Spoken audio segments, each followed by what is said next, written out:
We're going to be looking at the math resource Aleks and how it can be used in the classroom. I'm going to move kind of quick, so if you have questions, then I'll go through how to contact me at the end. So moving forward, here are the things that we're going to be talking about during this video. How to use it in the class. So what are the classroom uses? The data behind Aleks. How can we pull the data from Aleks to prove if the students are actually working? And then this moving forward piece, where do we go from here? So to start off with, here are just a few classroom uses.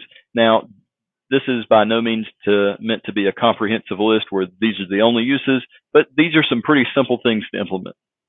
So if we look at it as a supplemental tool, something that we use as something on the side, not the main course of our lesson. This isn't going to take the place of you in the classroom. You can't tell your students, get on Aleks, and that's all we need to do today. You can if that's every once in a while, but I wouldn't suggest using Aleks as the full-time teacher in the room because it's not enough. They need you. They need a person to help them, not the program. The program will be a great supplement, though, to kind of tag along into your toolkit. Another use, a parent resource. Parents often ask, especially if their students are doing poorly, what can we work on at home? What can we work on? And that becomes harder as they get into high school because parents don't always know what they're working on and they don't always know how to do it. So this becomes a great parent resource. They have internet access at home, they can do this. And then you can use it as a warm-up. Most teachers use a warm-up 10 or 15-minute activity in class, and this would be a great and effective tool just to use as a warm-up. I mean, if your students did 10 or 15 minutes a day, I mean, just 10 minutes, they're hitting 50 minutes a week. And that's very, very doable within class. So the next question comes in, well, how do I implement it? Because it's going to be one of those things, if it's implemented poorly, it will not work and you'll be frustrated with the program. But if you implement it well, then it'll be a pretty simple thing for you to do. It runs itself. The best advice I can give is give control to the program. In other words, you don't have to control this program. Let it do what it does best. It's adaptive. Let it adapt to each student's need. Don't try to control exactly what it gives out. That's why this is not going to be the main course of your meal or of your lesson. It's not going to be the end-all be-all because you still have topics that you have to cover in class for the course, and you know that. But the big lie that I get is, well, we don't have time. You do have 10 minutes that you can give up for that because most people at least do something related to a topic that they're covering in class with a 10-minute warm-up. Not to mention, students can do this at home. They can do this during pride time. So there are plenty of ways that they can do this. The first thing is set an expectation. I would suggest doing a time limit per week. So you have to maybe make an hour of time within Aleks. And there are ways that you can check to make sure the students are actually working to where they're not just logging on and buying time, essentially. But set a clear expectation for your students, whether it's topic or time. The more fair thing would be time because topics sometimes can take a long time for students to accomplish, but that'll be up to you. Also, make it reasonable. Don't try to make it something where it's a large amount of time or a large amount of work to do because I don't think a lot of students will buy into it in the beginning if you make it just unreasonable for them to do. Check the data.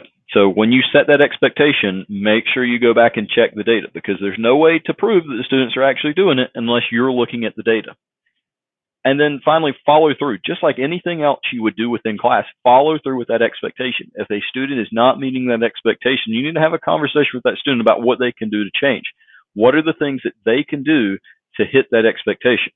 Because if you set it just for an hour a week, it's a very doable expectation. These next few slides are actually going to be screenshots of the program Aleks. And this is a screenshot of a teacher that is currently using Aleks. And we set up a plan for him to use it with his students at least 1 hour a week.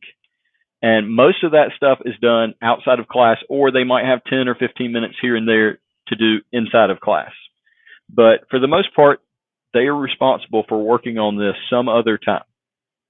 So keep that in mind that it doesn't have to be something that's done completely in class all the time. When you log in, you'll have class and you'll have student. You won't have these other two things. I have them because of the administrator privileges I have within Aleks.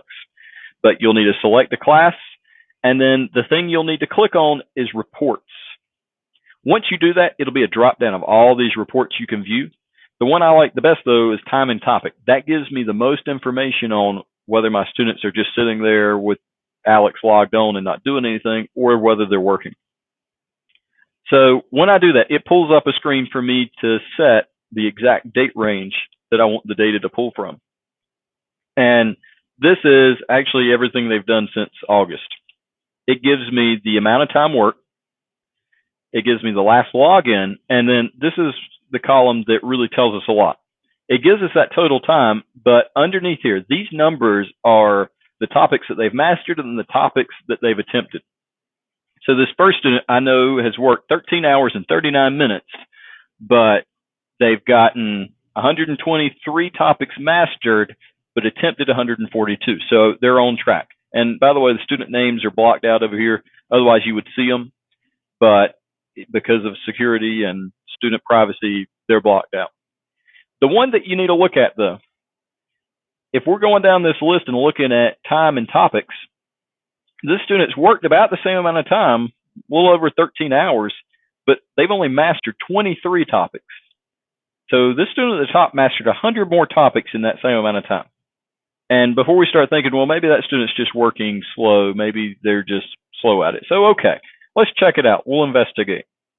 You can click on that student's name, and it takes you to a report like this. The blue bars are the topics that they've mastered, and it gives you kind of how much time they worked on it. So if they were working on something, it would actually be filled up.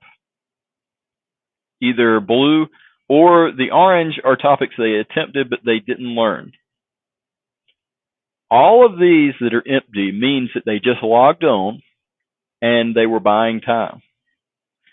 So what I mean by that is they were logged on and not actually working in the program, not doing anything. They were just getting their time and moving on.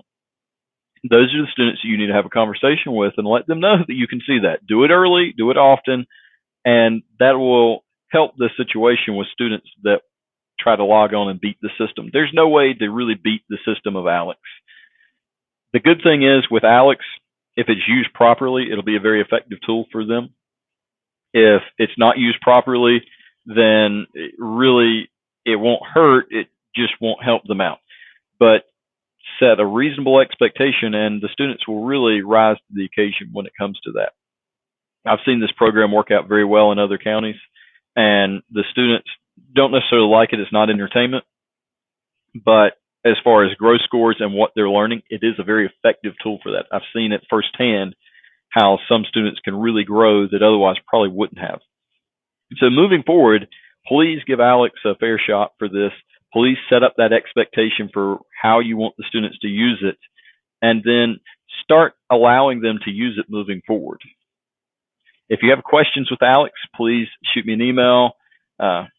We can talk about it. We can discuss it. But really moving forward, we need to start using this program to help our students succeed.